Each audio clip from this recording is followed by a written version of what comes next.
അസ്സലാമു അലൈക്കും വറഹ്മത്തുള്ളാഹി. പ്രിയമുള്ളവരെ, നമ്മുടെ ക്ലാസ് ആരംഭിക്കുകയാണ്. ബയാനു ദമ്മിൽ ഹസദാണ് നമുക്കിനി അടുത്തത് എടുക്കാനുള്ളത്. 166 പേജിൽ ഹസദിനെ കുറിച്ചാണ്. അസൂയ നമുക്ക് സാധാരണ ഉപയോഗിക്കുന്നൊരു വേർഡാണ് അസൂയ. അതിനെക്കുറിച്ചാണ് ഇനി പറയാനുള്ളത്. ഈ ഹസദ് എന്ന സാധനം മിൻ നതായിജിൽ ഹിഖ്ദി, അത് വിദ്വേഷത്തിൻ്റെ ഉൽപ്പന്നമായിട്ടുണ്ടാകുന്നതാണ്. ഒരാളോട് നമുക്ക് വിദ്വേഷം ഉണ്ടാവുക വഴി ഉണ്ടായിത്തീരുന്ന ഒന്നാണ് ഹസദ് എന്ന് പറഞ്ഞാൽ ഒരാളിലുള്ള അനുഗ്രഹം നീങ്ങിക്കാണാൻ ആഗ്രഹിക്കുക. ഇതൊരു വല്ലാത്ത അസുഖമാണത്. ഓരോ മനുഷ്യന്മാരെയും അല്ലാഹു തആല ഓരോ രീതി സൃഷ്ടിച്ചിട്ടുണ്ട്. വ്യത്യസ്ത കഴിവുകൾ നൽകിയിട്ടുണ്ട്, വ്യത്യസ്ത സൗകര്യങ്ങൾ നൽകിയിട്ടുണ്ട്. അത് ഒന്നിനെ അതിൻ്റെ പേരിൽ വെറുക്കാനും വിദ്വേഷം പ്രകടിപ്പിക്കാനുമൊന്നും കാരണമായി തീരരുത്. അപ്പോൾ ഈ ഹസദ് എന്ന് പറഞ്ഞാൽ ഭയങ്കര ഗൗരവമുള്ളൊരു സംഗതിയാണ്. അപ്പോൾ ഒരാൾക്ക് എന്തെങ്കിലും അനുഗ്രഹം കിട്ടുമ്പോൾ വേറൊരാൾക്ക് അതുകൊണ്ട് എന്ത് ചെയ്യുക, ഹസദ് വരാമെന്ന് പറഞ്ഞാൽ ഓൻ്റെ അടുത്ത് അത് എങ്ങനെയെങ്കിലും ഒഴിവായി പോകേണ്ടിയിരുന്നു. ഒരാൾക്ക് കിട്ടിയ എന്തൊരു അനുഗ്രഹമാണെങ്കിലും ശരി, അത് നീങ്ങിപ്പോകണം എന്നാഗ്രഹിക്കുക. അത് തനിക്ക് കിട്ടണം എന്ന് ആഗ്രഹിച്ചാലും ആഗ്രഹിച്ചില്ലെങ്കിലും ശരി, അത് രണ്ട് ഭാഗമാണ്. ഓൻ്റെ അടുത്ത് നിന്ന് പോയിട്ട് എനിക്ക് കിട്ടണം, അതൊരാഗ്രഹമാണ്. ഓൻ്റെ അടുത്ത് നിന്ന് പോകണം, എനിക്ക് കിട്ടില്ലെങ്കിലും വേണ്ടില്ല, രണ്ടും അസൂയൻ്റെ ഭാഗമാണ്. അപ്പം മറ്റൊരാൾക്ക് കിട്ടുന്ന അനുഗ്രഹങ്ങളിൽ സന്തോഷിക്കാൻ സാധിക്കുക എന്നതാണ് മുഅ്മിനായ മനുഷ്യൻ്റെ ഏറ്റവും ശുദ്ധമായ മനസ്സിൻ്റെ ലക്ഷണം. മനസ്സിലാക്കുക. അപ്പോൾ വിദ്വേഷത്തിൻ്റെ ഉൽപ്പന്നമാണ് ഹസദ്. വൽ ഹിഖ്ദു, വിദ്വേഷമോ അത് മിൻ നതായിജിൽ ഗളബി, അത് ദേഷ്യത്തിൻ്റെ ഉൽപ്പന്നമാണ്. ഒരാളോട് ദേഷ്യം ഉണ്ടാകുമ്പോഴാണ് വിദ്വേഷം ഉണ്ടാകുക. ആ വിദ്വേഷമാണ് ഹസദിലേക്ക് എത്തുക. ഖാല റസൂലുള്ളാഹി സ്വല്ലല്ലാഹു അലൈഹി വസല്ലം അൽ ഹസദ് യഅ്കുലുൽ ഹസനാതി കമാ തഅ്കുലുൻ നാറുൽ ഹതബ്. ഹസദ്, അസൂയ, നന്മകളെ തിന്നുകളയും. കമാ തഅ്കുലുൻ നാറുൽ ഹതബ, തീ വിറകിനെ തിന്നും പോലെ. തീ കത്തിച്ചാൽ വിറക് എപ്രകാരമാണോ തീ ഭക്ഷിക്കുന്നത്, അതുപോലെ നമ്മുടെ ഹസനത്തുകളെ തിന്നുകൊണ്ടിരിക്കുന്ന സാധനമാണ് ഹസദ്. എത്ര ഗൗരവമുള്ള ഹദീസാണെന്ന് ആലോചിക്കണം. ഒരു തീപിടുത്തമുണ്ടായാൽ അവിടെയുള്ള വസ്തുക്കൾ കരിഞ്ഞു പോകുന്നത് നമ്മൾ കാണുന്നുണ്ട്. നിമിഷ നേരം കൊണ്ട് എല്ലാം ചാമ്പലാവും. ഇതേപോലെയാണ് അസൂയ നമ്മുടെ അഅ്മാലുകളെ, നമ്മുടെ നന്മകളെ തിന്നുകൊണ്ടിരിക്കുന്നത്. അപ്പോൾ നമ്മളിങ്ങനെ കുറേ നന്മകൾ ചെയ്യും, നമ്മളെ കണക്കിൽ കുറേ നന്മകളുണ്ടാവും. പക്ഷേ പലരോടും അസൂയ. ഈ അസൂയ കാരണം നന്മകൾ അങ്ങനെ തീർന്നുകൊണ്ടേ ഇരിക്കുകയാണ്. അൽ ഹസദു യഅ്കുലുൽ ഹസനാതി കമാ തഅ്കുലുൻ നാറുൽ ഹതബ്. ഇനി എന്താണ് ഹസദ് എന്ന് പറയാൻ പോകുന്നത്? ഇപ്പോൾ ഞങ്ങളോട് പറഞ്ഞത് തന്നെയാണ്, ഒന്നുകൂടി പറയാം. വഹഖീഖത്തുഹു അന്നഹു യക്റഹു നിഅമത്തുല്ലാഹി അലാ അഖീഹി, തൻ്റെ സഹോദരൻ്റെ മേൽ അള്ളാഹു ചെയ്ത അനുഗ്രഹങ്ങളെ അവൻ വെറുക്കുക. എന്നിട്ട് ഫയുഹിബ്ബു സവാലഹ, അത് ഇഷ്ടപ്പെടുക. അൻഹുവനെ തൊട്ട് ഒരാൾക്ക് അള്ളാഹു ചെയ്ത അനുഗ്രഹം ഇവന് വെറുപ്പാവുക. എന്നിട്ട് അതെങ്ങനെങ്കിലും ഒന്നും അവൻ്റെ അടുത്ത് നിന്ന് പോയി കിട്ടേണ്ടിയെന്ന് ആഗ്രഹിക്കുക. അവിടെ ഫഇൻകാന ലാ യക്റഹു ദാലിക ലി അഖീഹി, ഇനി ഒരാൾ തൻ്റെ സഹോദരനത് കിട്ടിയതിലൊന്ന് വെറുപ്പില്ല. വലാ യുരീദു സവാലഹു, അത് അവൻ്റെ അടുത്ത് നിന്ന് നീങ്ങിപ്പോകണമെന്ന് ആഗ്രഹിക്കണമില്ല, ഉദ്ദേശിക്കണമില്ല. പക്ഷേ വലാകിൻ യുരീദു ലി നഫ്സിഹി മിസ്ല ദാലിക, അതുപോലത്തെ അനുഗ്രഹം എനിക്കും ഉണ്ടാകേണ്ടിയിരുന്നു എന്ന് ആഗ്രഹിക്കുക. മനസ്സിലാക്കണം കേട്ടോ. മറ്റൊരാളുടെ അനുഗ്രഹം കിട്ടിയവന് യാതൊരു പ്രശ്നവുമില്ല, ഒരു വിദ്വേഷവുമില്ല, ഒരു വിഷമവുമില്ല. ഓൻ്റെ അടുത്ത് നിന്ന് നീങ്ങിപ്പോകണമെന്നും ആഗ്രഹിക്കണില്ല. പക്ഷെ ഓൻ്റെ മാതിരി എനിക്കും ആവേണ്ടി ഇനിയെന്ന് ആഗ്രഹിക്കുക. അത് ഫൈസമ്മ ഹാദ ഗിബ്തത്തൻ, അതിന് ഗിബ്തത്ത് എന്നാണ് പറയുക, അതിന് ഹസദ് എന്ന് പറയില്ല. ഹസദ് എന്ന് പറഞ്ഞാൽ മറ്റൊരുത്തൻ്റെ അനുഗ്രഹം നീങ്ങിപ്പോകണമെന്ന് ആഗ്രഹിക്കലാണ്. ഓനത് കിട്ടരുതായിരുന്നു എന്ന്. ഇപ്പോൾ ഒരാൾ വലിയ ഒരു പദവിയിലെത്തി, അപ്പോൾ ഒരമാരത്തിന് ആഗ്രഹിക്കുക അതുപോലത്തെ ഒരു പദവിയിൽ ഞാനും എത്തിയിരുന്നെങ്കിൽ ഓന് കിട്ടിയതിന് ദേഷ്യമൊന്നും പിന്നില്ല, അതിന് സന്തോഷമേ ഉള്ളൂ. ഓൻ്റെ നീങ്ങിപ്പോകണമെന്ന് ലെവലേശ് ആഗ്രഹിക്കണമില്ല. പക്ഷേ എനിക്കും അതുപോലെ കിട്ടേണ്ടിയിരുന്നു എന്ന് ആഗ്രഹിക്കുക, അതിന് വിരോധമല്ല. അതിന് ഗിബത്താണ് ആഗ്രഹം എന്നർത്ഥം. ആഗ്രഹം പിന്നെ എല്ലാ കാര്യത്തിലും നല്ലതല്ല, അത് വേറൊരു വിഷയം കേട്ടോ, അത് രണ്ടാമത്തെ ഒരു സബ്ജക്റ്റാണ്. ഈ അങ്ങനത്തെ ആഗ്രഹം രണ്ട് കാര്യത്തിൽ പറ്റും. ഒന്ന് ഇൽമിൻ്റെ കാര്യത്തിൽ. ഒരാൾ വലിയ ആലിമാണ്, ആ ഇൽമനുസരിച്ച് അവൻ ജീവിക്കുന്നു, അത് ആളുകൾക്ക് പഠിപ്പിച്ചു കൊടുക്കുന്നു. അങ്ങനത്തെ ഒരാളെ കാണുമ്പം അവനെപ്പോലെ ഞാനുമായിരുന്നെങ്കിൽ എന്നാഗ്രഹിക്കാം. അതുപോലെ സമ്പത്ത് നല്ലോണമുള്ള ഒരാൾ, ആ സമ്പത്തിനെ നല്ല മാർഗത്തിലോ അങ്ങനെ നിരന്തരം ചിലവാക്കി കൊടുക്കുകയാണ്. അപ്പോൾ ഇവനൊരാഗ്രഹം ഉണ്ടാവുക, എന്ത് അതുപോലത്തെ മുതലുണ്ടെങ്കിൽ എനിക്കും അതുപോലെയൊക്കെ ചിലവാക്കാമായിരുന്നല്ലോ അല്ലാതെ ഒരാളിങ്ങനെ വലിയ സമ്പത്തുണ്ടാവും, ഭയങ്കര സുഖസൗകര്യത്തിൽ ജീവിക്കുകയാണ്, ഓൻ എല്ലായിടത്തേക്കും പോകൽ സ്വന്തം ഹെലികോപ്റ്ററിലാണ്. അപ്പോൾ എനിക്കും അങ്ങനെയൊക്കെ ഉണ്ടെങ്കിൽ എനിക്കും അങ്ങനെ ഒരു ഹെലികോപ്റ്റർ ഉണ്ടാകുമായിരുന്നല്ലോ, ആ ആഗ്രഹമല്ല, അതത്ര നല്ലതൊന്നുമല്ല. ഈ രണ്ട് കാര്യത്തിലാണ് ഇത്തരം ആഗ്രഹം നല്ലതാണ് എന്ന് റസൂലുള്ളാഹി സ്വല്ലല്ലാഹു അലൈഹി വസല്ലം തങ്ങൾ നമ്മളെ പഠിപ്പിച്ചത്. ഹദീസിൻ്റെ കിതാബിൽ നിങ്ങളൊരു പക്ഷേ പഠിച്ചിട്ടുണ്ടാവും, ലാ ഹസദ ഇല്ലാ ഫിത്നത്തിൻ എന്ന് പറയുന്നൊരു ഹദീസ് ഉണ്ടല്ലോ. അപ്പോൾ അത് നന്മയിൽ സമ്പത്ത് ചെലവഴിക്കുന്നവനെ കാണുമ്പോൾ അതുപോലെ ആകണമെന്ന് ആഗ്രഹിക്കലും, ഇൽമ് നല്ലോണം ഉണ്ടായി ആ ഇൽമനുസരിച്ച് ജീവിക്കുകയും ആളുകൾക്ക് പഠിപ്പിച്ചു കൊടുക്കുകയും ചെയ്യുന്ന ഒരാളെ കാണുമ്പോൾ അതുപോലെ ആകണമെന്ന് ആഗ്രഹിക്കുകയും ചെയ്യാം. മറ്റു കാര്യത്തിൽ അങ്ങനെ ആഗ്രഹിക്കൽ തെറ്റല്ലെങ്കിലും അത്ര നല്ലതൊന്നുമല്ല, ഏതിലാവട്ടെ. അപ്പോൾ ഒരാൾക്കുള്ള നിഅമത്ത് നീങ്ങിപ്പോകണമെന്ന് ആഗ്രഹിക്കലാണ് ഹസദ്. ഖാല സല്ലല്ലാഹു അലൈഹി വസല്ലം അൽ മുഅ്മിനു യഗ്ബിതു വൽ മുനാഫിഖു യഹ്സുദു. നല്ല ഈ ഗിബത്തത്തിനെ പറ്റി പറയാം. മുഅ്മിൻ ഗിബത്തത്ത് വെക്കും, ആഗ്രഹിക്കും, പക്ഷേ മുനാഫിഖ് അസൂയ വെക്കും. മുഅ്മിനിന് ചിലപ്പോൾ ആഗ്രഹങ്ങളുണ്ടാകും, മുനാഫിഖിന് അതേ ആഗ്രഹം ഹസദായിട്ട് മാറും. അല്ലാഹു തആല പറഞ്ഞു, വദ്ദ കസീറും മിൻ അഹ്ലിൽ കിതാബി ലൗ യറുദ്ദൂനകും മിൻ ബഅദി ഈമാനികും കുഫാറ ഹസദാ. ഉണ്ടല്ലേ, അഹ്ലി കിതാബിക്കാരിൽപ്പെട്ട പലരും ആഗ്രഹിക്കുന്നു, ലൗ യറുദ്ദൂനകും മിൻ ബഅദി ഈമാനികും കുഫാറൻ, നിങ്ങൾ വിശ്വാസികളായ ശേഷം വീണ്ടും അവർ കുഫറിലേക്ക് തന്നെ നിങ്ങളെ മടക്കാൻ സാധിച്ചിരുന്നെങ്കിൽ, മുഅ്മിനീകളാകുന്ന നിങ്ങളെ ഏതെങ്കിലും വിധേന കുഫറിലേക്ക് തിരിച്ചു കൊണ്ടുപോകാൻ അവർക്ക് കഴിഞ്ഞിരുന്നെങ്കിൽ എന്ന് ഓരോരുത്തരും ആഗ്രഹിക്കും. അത് ഹസദിന് വേണ്ടി. അവിടെ പോയിൻ്റ് അവിടെ കിടക്കുന്നത്. അപ്പം മുഅ്മിനീകളാകുന്ന ആളുകൾക്ക് ഈമാൻ എന്ന അനുഗ്രഹം കിട്ടി. ആ അനുഗ്രഹം നീങ്ങിപ്പോകണമെന്ന് ആഗ്രഹിക്കലിനെക്കുറിച്ച് ഖുർആൻ ഹസദ് എന്ന് ഉപയോഗിച്ചു. അതാ ഫഅഖ്ബറ ബി അന്ന ഹുബ്ബഹും സവാല നിഅമത്തിൽ ഈമാനി ഹസദൻ മിൻഹും. ഈമാൻ എന്ന നിഅമത്ത് നീങ്ങിപ്പോകണമെന്ന ആഗ്രഹം അവരെ ഹസദ് കാരണമായിട്ടാണ് എന്ന് ഖുർആൻ പറയുന്നു. അപ്പോൾ നമ്മൾ ഈ താരീഫിൻ്റെ ഈ ഡെഫിനിഷൻ പറഞ്ഞതിൻ്റെ തെളിവ് പറയുകയാണ് ഈ കാണുന്നത്. അപ്പം ഒരാൾക്കുള്ള അനുഗ്രഹം നീങ്ങിപ്പോകണമെന്ന് ആഗ്രഹിക്കലാണ് ഹസദ് എന്ന് നമ്മൾ പറയാനുള്ള കാരണം, അതിൻ്റെ ആ നിർവചനം പറയാനുള്ള തെളിവാണ് ഈ പറയുന്നത്. കാരണം ആയത്ത് നേരെ തന്നെ പറയുന്നത്, വദ്ദ കസീറും മിൻ അഹ്ലിൽ കിതാബി ലൗ യറുദ്ദൂനകും മിൻ ബഅദി ഈമാനികും. നിങ്ങൾ വിശ്വാസികളായ ശേഷം നിങ്ങളെ കുഫാറുകളാക്കാൻ സാധിച്ചിരുന്നെങ്കിൽ എന്തോലും ഇങ്ങനെ ആഗ്രഹിക്കും. അത് ഹസദായതുകൊണ്ടാണ്. അപ്പോൾ ഹസദ് പറഞ്ഞാൽ എന്താണ്? നിഅമത്ത് നീങ്ങി പോകാൻ ആഗ്രഹിക്കലാണ്. അതേപോലെ അള്ളാഹു പറഞ്ഞു, വലാ തതമന്നൗ മാ ഫദ്ദലല്ലാഹു ബിഹി ബഅദകും അലാ ബഅദ്.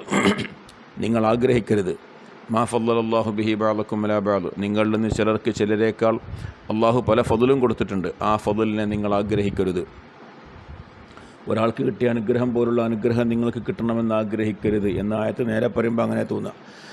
നമ്മളിപ്പോൾ പറഞ്ഞു വെച്ചിട്ടുള്ള ഗിബത്തത്ത് അനുവദനീയമാണ്, അതിനെതിരാണെന്ന് തോന്നും ഈ ആയത്ത്. പക്ഷേ വൽ മുറാദു ബിഹി, ഈ ആയത്ത് കൊണ്ടുള്ള ഉദ്ദേശം അന്നഹി അൻ തമന്നി ഇന്തിഖാലി നിഅമത്തി ഇലൈഹി, ആ നിഅമത്ത് ഇവനിലേക്ക് നീങ്ങാൻ ആഗ്രഹിക്കുക എന്നുള്ളതാണ്. ബി ഐനിഹ, അതുപോലെ ഇങ്ങോട്ട് കിട്ടണമെന്ന് ആഗ്രഹിക്കുക, അല്ലാതെ ഓനെപ്പോലെ ആവണമെന്ന് ആഗ്രഹിക്കുക എന്നുള്ളതല്ല. എനിക്ക് ഒരാൾക്ക് അല്ലാഹു തആല ചെയ്ത അനുഗ്രഹത്തെ നിങ്ങൾ ആഗ്രഹിക്കരുത് പറഞ്ഞാൽ, ഓന് കിട്ടിയ ആ സാധനം എനിക്ക് കിട്ടണമെന്ന് ആഗ്രഹിക്കുക. ഓൻ്റെ അടുത്ത് നിന്ന് പോകണം, അപ്പം അവൻ്റേത് പോകുമ്പോഴല്ലേ എനിക്ക് അതേ സാധനം കിട്ടുള്ളൂ.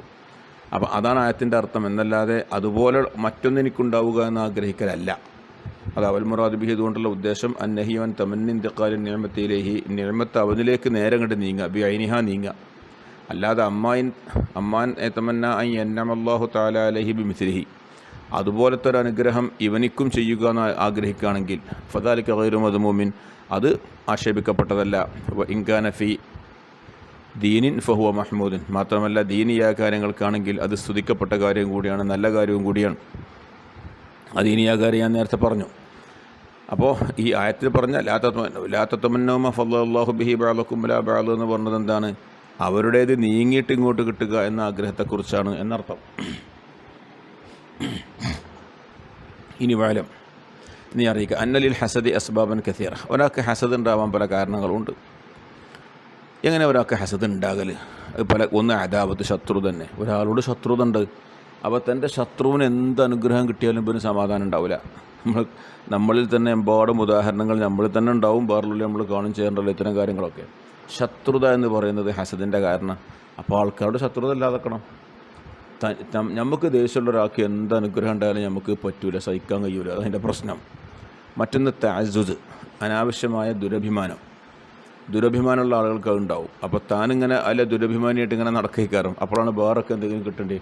അപ്പോൾ ഇവൻ്റെ ആഗ്രഹത്തിൽ അതൊക്കെ ഇവന് കിട്ടണം എന്ന് നയിക്കാറും, ഓനത് കിട്ടിയാൽ ശരിയായില്ല, അപ്പോൾ അതിൻ്റെ പേരിൽ ഹസദ് വരും.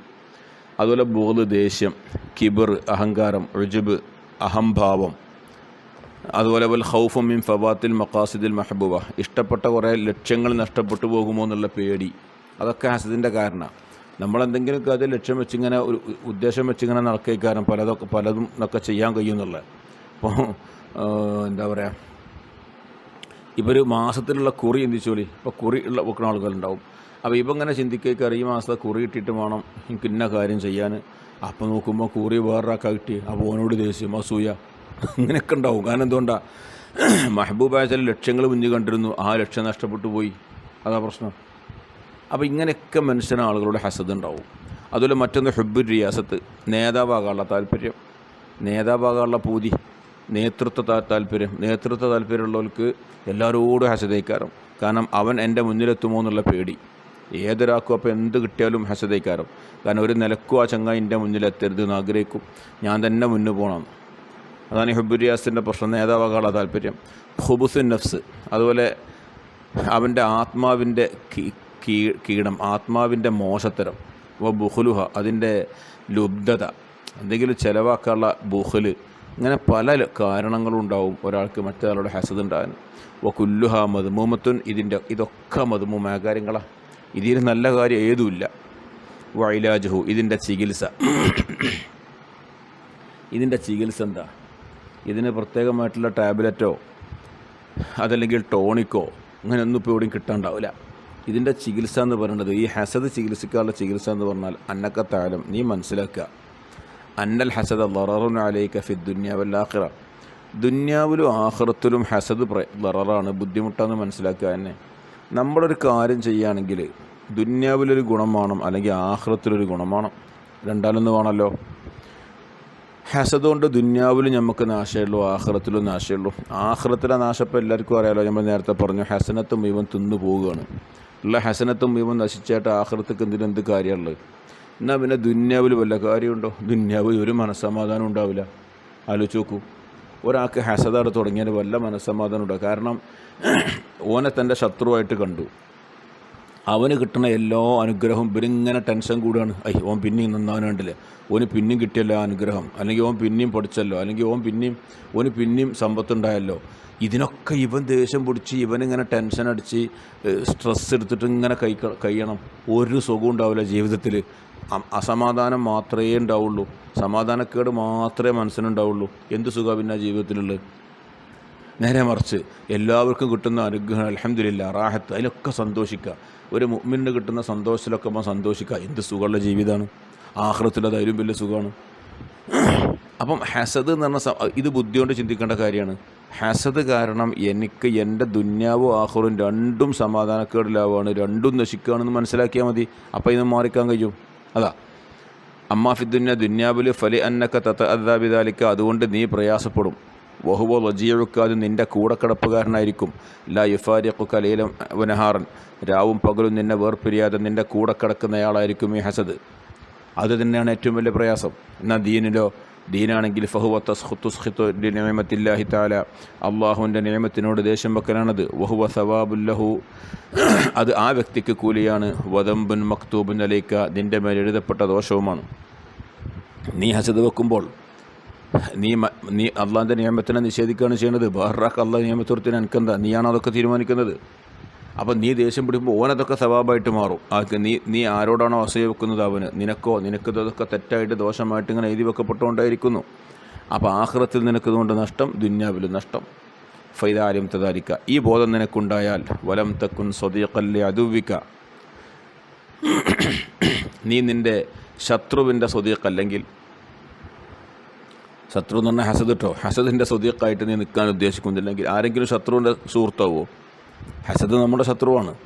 അത് നീ അല്ലെങ്കിൽ ഫലാബുദ്ദ അൻ തതകല്ലഫ ലിഖ്ലാഅ അനിൽ ഹസദ്, ഹസദിനെ തൊട്ട് നീ പ്രയാസപ്പെട്ടുകൊണ്ട് തന്നെ മാറി നിൽക്ക് അനിവാര്യമാണ്. അൽ ഇഖ്ലാഉ തതകല്ലഫ അനിൽ ഇഖ്ലാഅ, ഇഖ്ലാഇന് വേണ്ടിയിട്ട് മാറി എടങ്ങേറായിട്ട് ഇഖ്ലാ എന്ന് പറഞ്ഞാൽ മാറിക്കുക ഒരു സ്ഥലത്ത് നിന്ന്. അപ്പോൾ പ്രയാസപ്പെട്ടുകൊണ്ട് തന്നെ അവനെന്ത് ചെയ്യണം? അവൻ്റെ ഖൽബിനോട് സമ്മർദ്ദം ചെലുത്തിക്കൊണ്ട് ഇത്തരം വിഷയങ്ങളിൽ നിന്ന് അവൻ മാറി നിൽക്കണം. അപ്പോഴേ ശരിയാവുള്ളൂ. അല്ലെങ്കിൽ വൻ നഷ്ടമാണ്. നമ്മളങ്ങനെയാണല്ലോ പല കാര്യത്തിലും നമ്മൾക്കിങ്ങനെ ശീലമുള്ള ചില സ്വഭാവങ്ങളിൽ നിന്ന് സ്വഭാവങ്ങൾ മാറ്റാൻ വലിയ പ്രയാസമായിരിക്കും. പക്ഷേ ആ പ്രയാസം സഹിച്ചുകൊണ്ട് അത് മാറ്റലേ വഴിയുള്ളൂ. വഖദ് റവൽ ഹസൻ മർഫൂഅൻ വ മൗഖൂഫൻ. ഹസൻ റളിയല്ലാഹു അൻഹു മർഫൂആയിട്ട് മൗഖൂഫായിട്ട് റിവായത്ത് ചെയ്യുന്നു. അന്നഹു ഖാല, ഈ മർഫൂ മൗഖൂഫ് എന്ന് പറഞ്ഞാൽ ഹദീസിൻ്റെ നിദാനശാസ്ത്രവുമായിട്ട് ബന്ധപ്പെട്ടൊരു വാക്കാണ് കേട്ടോ. പോട്ടെ.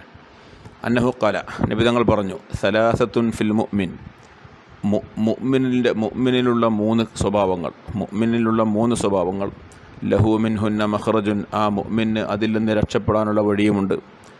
മുഅ്മിനീങ്ങളിൽ പൊതുവിലുണ്ടാകുന്ന 3 ദുസ്വഭാവങ്ങളുണ്ട്. ആ സ്വഭാവം ഏതാ നമ്മുടെ പറഞ്ഞിട്ടില്ല. അത് വലിയ ഹദീസിൽ പറയുന്നുണ്ട്. ഹസദ്, ലന്ന്, തിയറത്ത് 3 കാര്യങ്ങൾ പറയുന്നുണ്ട്. അസൂയ കുറേ മനുഷ്യന്മാർക്കുണ്ടാവുക. അവരെ ലന്ന്, വെറുതെയുള്ള തെറ്റിദ്ധാരണകൾ, ഓരോരുത്തരെ പറ്റി ഓരോന്നും ഇങ്ങനെ വിചാരിക്കുക. മറ്റൊന്ന് തിയറത്ത്, ലക്ഷണം പിടിക്കുക. ഓരോ സംഗതിക്കുണ്ടാവുമല്ലോ. പൂച്ച മുന്നുകൂടെ പാഞ്ഞ്, അവിടെ കൂടെ നായിനെ കണ്ട്, കറുത്ത പൂച്ചനെ കണ്ട്, ഇങ്ങനെയൊക്കെ തുടങ്ങിയിട്ടുള്ള ഇതൊക്കെ ഓരോ മനുഷ്യന്മാർ, ഇതൊക്കെ മാറ്റേണ്ട സ്വഭാവങ്ങളാണ്. അത് ലഹു മിൻഹുന്ന മഖ്റജുൻ, ഇതിൽ നിന്നൊക്കെ രക്ഷപ്പെടാനുള്ള വഴിയുണ്ട്, പുറത്തിറക്കാനുള്ള വഴിയുണ്ട്. അതിൽ ഹസദിനെ പറ്റി മാത്രം അവിടെ പറയണേ. വ മഖ്റജുഹു മിനൽ ഹസദ്, ഹസദിൽ നിന്ന് പുറത്ത് കടക്കാനുള്ള വഴി അല്ല യബ്ഗി, അവൻ തേടാതിരിക്കുക എന്നതാണ്. തേടുക എന്ന് പറഞ്ഞാൽ അതിൻ്റെ പിന്നാലെ പോകാതിരിക്കുക. മനസ്സിൽ ഹസദ് ഉണ്ട് നോക്കുക, അവനത് ഒഴിവാക്കാൻ കഴിയണില്ല, എന്നാൽ അതിൻ്റെ ഒരു കാര്യങ്ങളും ചെയ്യാതിരിക്കാതെ ആലോചിക്കാതിരിക്കുക. ഇപ്പം നമുക്ക് ഒരാളോടൊരു അനുഗ്രഹം നീങ്ങിപ്പോകണമെന്ന് ആഗ്രഹം ഉണ്ടായാലും പിന്നെ അതിനു വേണ്ടിയുള്ള പണി ഇങ്ങനെ എടുക്കും. എങ്ങനെയെങ്കിലും ഓൻ്റെ അടുത്ത് നിന്ന് പോകേണ്ടി, ആ പണി ഒന്നും എടുക്കാതെക്കുക. അപ്പോൾ കൽബിലതുണ്ട്, ഓനത് ഒഴിവാക്കാൻ ശ്രമിക്കുകയാണ്, ഒഴിവാകണില്ല. പക്ഷേ അത് കൽബിൽ അങ്ങനെ അവിടെ നിൽക്കട്ടെ. അതിൻ്റെ ഒരു നിലക്കുള്ള ചിന്തയും അതിൻ്റെ പ്രവർത്തനവും രണ്ടും ഓൻ ചെയ്യാതിരിക്കുക. അതാണ് അതിന് രക്ഷപ്പെടാനുള്ള വഴി. പിന്നെ നമ്മൾ ചികിത്സനെ പറ്റി, ഇലാജിനെ പറ്റി പറഞ്ഞല്ലോ, ഈ ബോധം ഉണ്ടാക്കുന്നതിനെക്കുറിച്ച്. ഇങ്ങനെയൊക്കെ ചെയ്തുകൊണ്ട് അതിൽ നിന്ന് പൂർണ്ണമായി പുറത്ത് കടക്കാൻ തയ്യാറാവുക എന്നുള്ളത് മാത്രമാണ് രക്ഷപ്പെടാനുള്ള വഴി. അൽഹംദുലില്ലാഹി വഹദ. ആ ക്ലാസ്സോടെ അവസാനിച്ചു. അപ്പോൾ നമ്മൾ ഈ പാഠവും കഴിഞ്ഞു. ഇൻഷാ അല്ലാഹ് ബാക്കി അടുത്ത പീരീഡ് ആക്കാം. അസ്സലാമു അലൈക്കും വറഹ്മത്തുള്ളാഹി വബറകാതുഹു.